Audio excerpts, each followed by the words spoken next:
Good morning. It's May 31st, the last day of May of 2020, and I'm Margaret Dragovich, the president of Hartwick College. I open this video today with a message specifically for our students. Students, I want to talk with you for just a moment about the tragic death of George Floyd. Your safety is my highest priority, and I want to remind you that peaceful protest can be a pathway to greater justice. Violent protests can sometimes distract from the need for justice.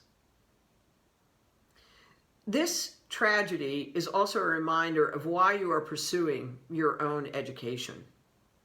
You are preparing to be the public safety officers who safely defend the law. You are preparing to be the lawyers that defend the innocent and prosecute the guilty. You are preparing to be the attorneys general who represent the public interest as they advise government. You are preparing to be the representatives of Congress and state legislatures who make the law. You are preparing to be the sociologists and the political scientists who study and educate about social and racial injustice. You are preparing to be the ethicist who will help us to understand our own behavior and our own standards for moral judgment.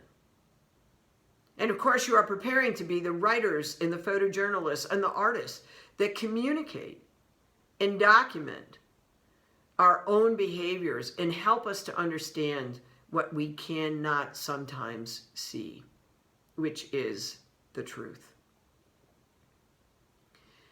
You can make this better by completing your education and becoming part of our civil society.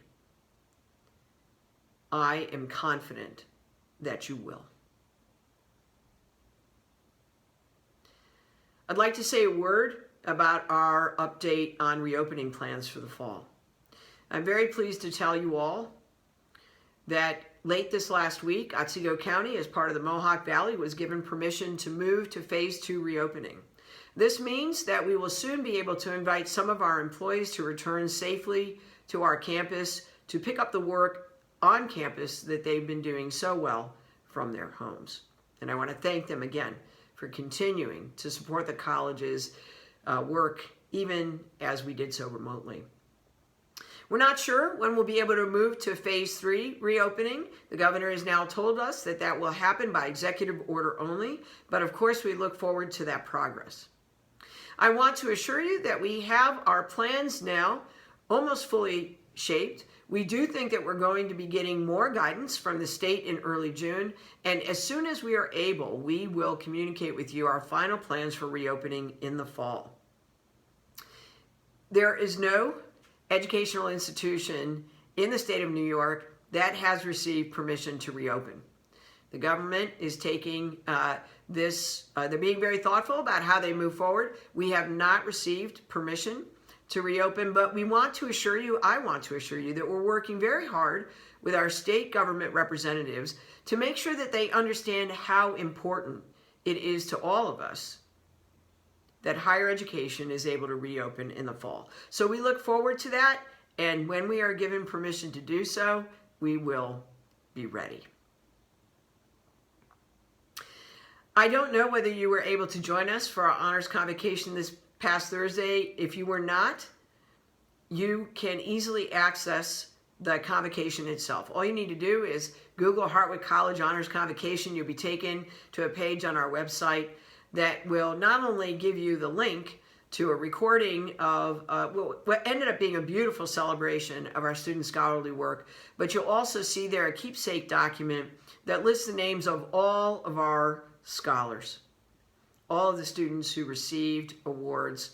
Of course, we heard the 4 speeches by the students who were competing for the Kellogg Oratorical Prize. All well done. Congratulations to you.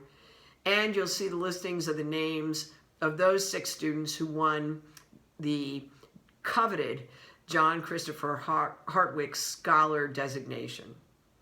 So to all of you who are John Christopher Hartwick Scholars, congratulations. We're very proud of your success.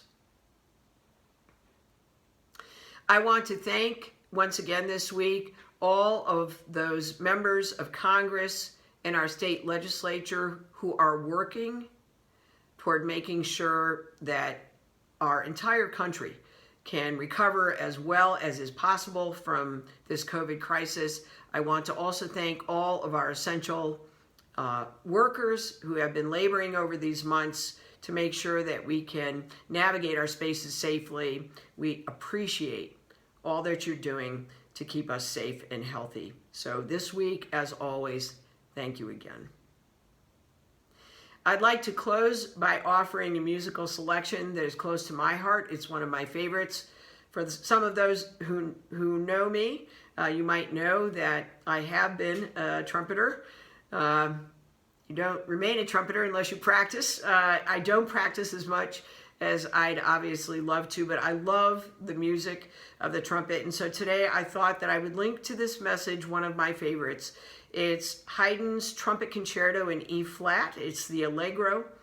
And this particular performance is by the Norwegian Chamber Orchestra with a beautiful trumpeter. Her name is Tine Ting Helseth. And she does a beautiful interpretation of this Haydn trumpet concerto. It's inspiring. I hope that you enjoy it as much as I do. Have a safe Sunday. Be well.